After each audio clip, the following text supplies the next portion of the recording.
উন্নয়ন বলতে বুঝে রাস্তা বানাও, শুধু রাস্তা বানাও আর ব্রিজ বানাও।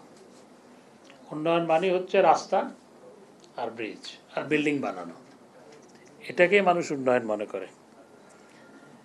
এই উন্নয়ন ধারণার সাথে আমি একটু দ্বিমত পোষণ করি।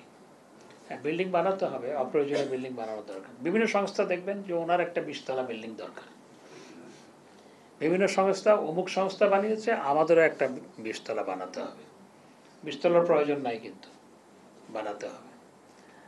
আর গ্রামে গেলে দেখবেন, আমি তো গ্রামের এমপি ভাই, আমাদের 2 কিলোমিটার হেঁটে যেতে হয়। এইটা এই দিক দিয়ে যদি রাস্তাটা একটু বড় করে দিতেন তাহলে আর 2 কিলোমিটার হাঁটতে হতো না। বিদেশে গেলে মানুষ ট্রাম ধরার জন্য, মেট্রো ধরার জন্য 1 কিলোমিটার হাঁটে, কোনো কোনো ক্ষেত্রে আরো বেশি।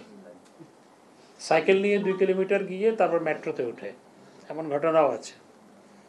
আমাদের দেশে কেউ হাঁটতে চায় না। আগে আমি যখন গ্রামে যেতাম, আমি 3 কিলোমিটার হেঁটে গ্রামে হাঁটে গেছি।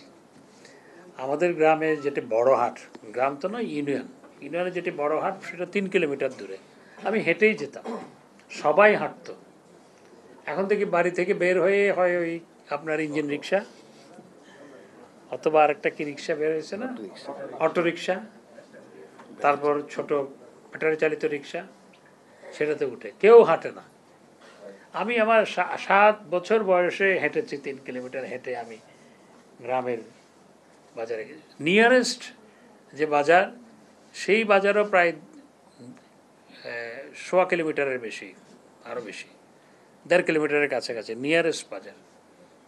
সেখানেও হাট আর বাজারের মধ্যে পার্থক্য আছে। এখনকার ছেলেরা জানে কিনা আমি জানি না। হাট সাপ্তাহিক কোনো কোনো দিন, আর বাজার কিন্তু প্রতিদিন সাধারণত। এটা অবশ্য 20 বছরের ছেলেকে জিজ্ঞেস করলে সে বলতে পারবে কিনা আমি জানি না। তো এখন কেউ হাঁটে না, শহরেও কেউ হাঁটে না।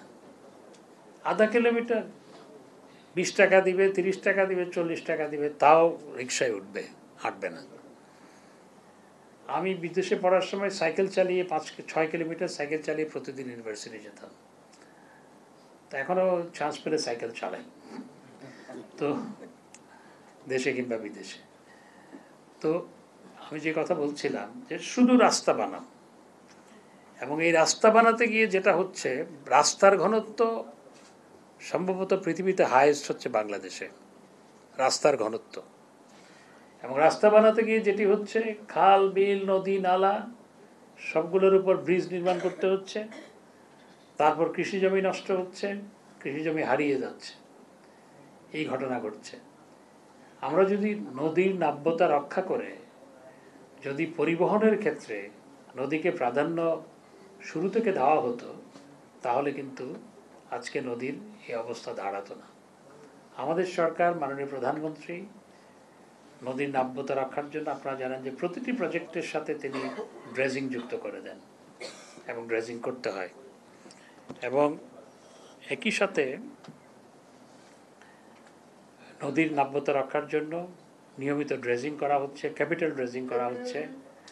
এবং একই সাথে এই যে পানগাঁও যে কন্টেইনার টার্মিনাল করা হয়েছে, সেটি নদীপথে যাতে কন্টেইনার পরিবহন হয় সেই লক্ষ্য নিয়েই করা হয়েছে। ব্রিটিশ আমলে কিন্তু নদীপথেই সব কিছু হতো। তো আজকে আমাদের সরকার সেটার উপর জোর দিয়েছে। আমি মনে করি যে নদীপথে পণ্য পরিবহনটা যদি আমরা আরও বাড়াতে পারি, তাহলে সেটি দেশের অর্থনীতির ক্ষেত্রে বিরাট পজিটিভ